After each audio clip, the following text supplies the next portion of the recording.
Hi, friends. This is Joe Chadburn, the Ambassador Network Coordinator here at World Missionary Press.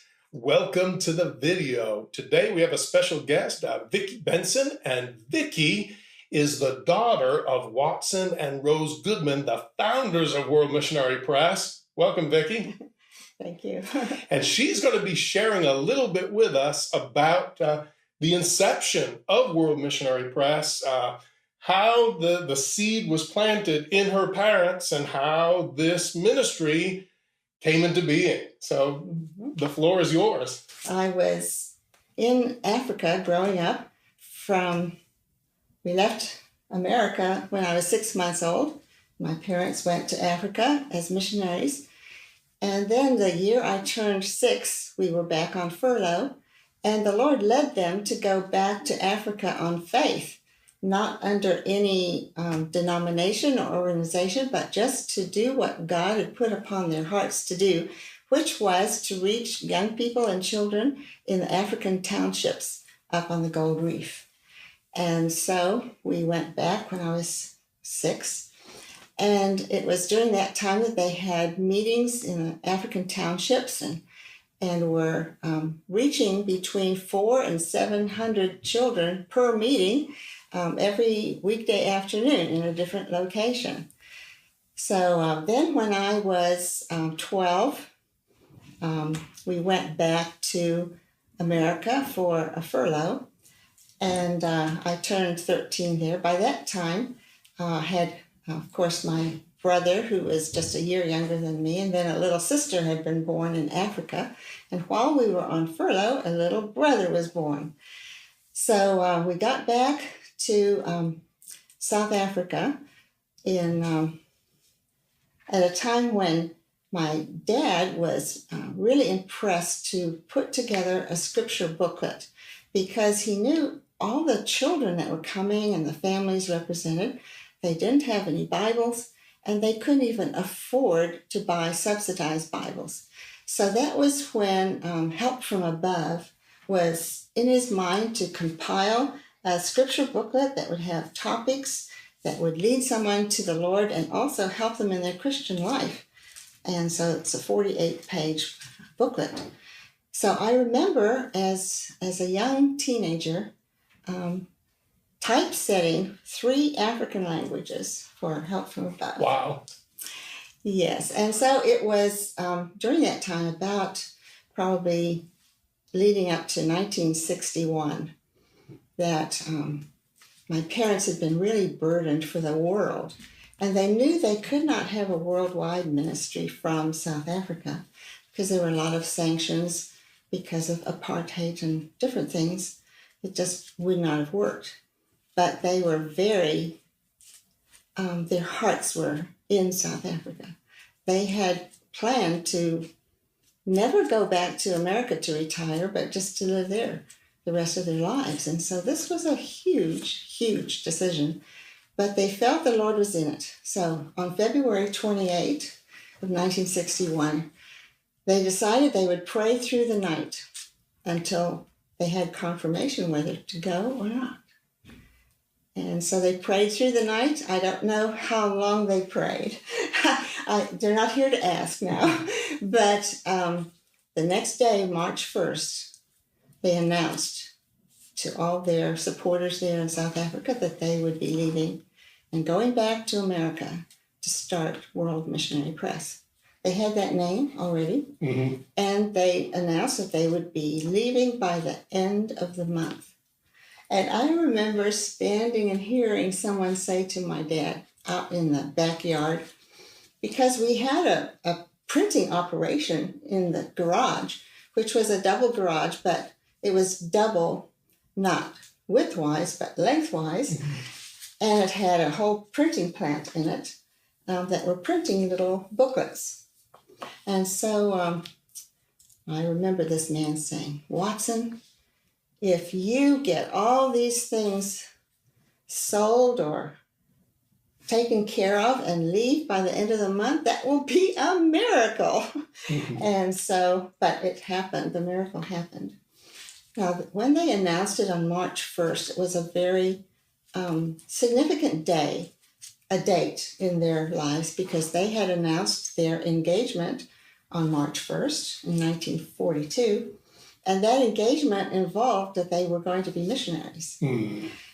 And also in that very house where we were leaving, it was dedicated to the Lord on March 1st, 1952, I think it was, or 51, I can't remember now. So we had lived in that home, and it was a very significant dedication because there was quite an attack, a spiritual attack on us as a family and on the home.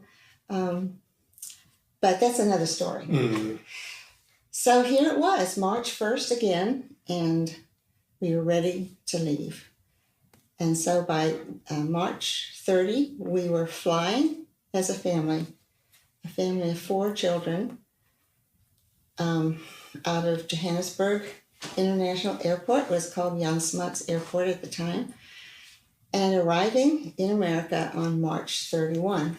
Now, let me ask you, was there property acquired here or anything before up to this point? Not here. Not here in the United States? No. We actually, things that we needed to ship home were put into big black boxes with an address on it that was painted through, on a template. World Missionary Press, Winona Lake, Indiana. There was no World Missionary Press, Winona Lake, Indiana, but we knew that by the time we got there, there would be one. And by the time these things got there, there would be a World Missionary Press in Winona Lake, Indiana. Mm-hmm. So, but nothing there. Amazing. Yeah. And so the home that the Lord had provided for us to live in for the past 10 years had been dedicated to the Lord. So my parents did not want to sell it. They were buying it, but they decided to donate it to another mission organization so that it would continue to be used in ministry to the Lord. Wow. So they just donated whatever capital they had already paid on it. So I remember March 3rd, 29, it was a Wednesday night, and a local church had a farewell service for our family. So there were a lot of people there. And by that time, everything in the house had been sold. And we saw people coming in. They had prices on everything. And we saw people taking things out little by little, Mm. And I think all of us were okay with going back. But I remember in my heart it said, but I will never stay in America unless I'm called, because my heart was also on the mission field by that time.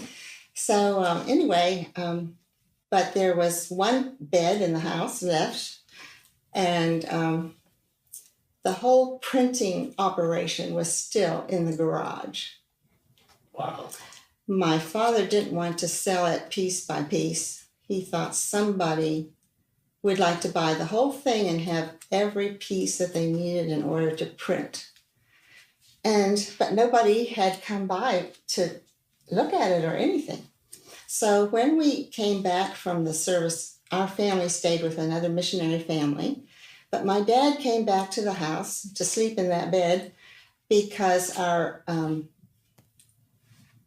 I won't call them missionary barrels because they were square, but all that was out in the backyard. And also the printing plant was there, and he just wanted to be there to protect it. So as he approached the house, he saw that there was a big semi-truck. There was a big, large truck that was pulling out of our garage, out of our driveway. And he thought, oh no, they've stolen everything. Because that did happen a lot. People would even be gone for the evening and come to find their whole house had been taken, all the furniture moved out, Wow. Things like that would happen. So he was afraid of that. But then he noticed that truck must have noticed him driving in, and they circled around and came back. And you know who that was? It was from a church in the capital city of Pretoria, and they had come with a check and a truck, and they wanted to just move all that equipment out right that night. So the entire printing operation. It was gone. Okay. So It prayer was answered. gone. And we were going to fly out the next day. The next Yes. Wow. So it was just very timely. Mm-hmm. I've always looked at that as a real miracle. And I know it was. Yes, that's amazing. And for it to be purchased by a church that wanted to print gospel literature was just a very wonderful thing. That's wonderful. Yeah. Tell you what, this has been fun. I think next time we'll probably end up picking up on your journey and then arriving in the United States and taking it from there. Is that correct? You know the timeline better than I do. Yeah, I was refreshing my memory on the actual dates. And yeah. Although I remember March 30 and March 31 very distinctly, because the next day that we woke up in Cincinnati, Ohio, was April 1st. And my brother comes in and says, "It's snowing outside." And I said, "April Fools," because that was what he said to me every year. In Africa, where it never snows, you know. But it was snowing that day. And the day after was Easter Sunday. So it was just, in fact, I just realized today that Friday that we flew was Good Friday, that we landed in America. Mm-hmm. And I just think that's wonderful. It's significant because it's because of what Jesus did on the cross is why they laid down their vision for Africa and followed the Lord's direction to come back to America and start a World Missionary Press. And now, wow, over 57 years later, 2.2 plus billion scripture booklets have gone to the nations, all around the globe. It's amazing. It's amazing. So I know the viewers are looking forward to hearing more from you, Vicky, and what a blessed time. Thank you so much for being with us today. And to our viewers, thank you so much for tuning in. We love you. God bless you. Have a great day.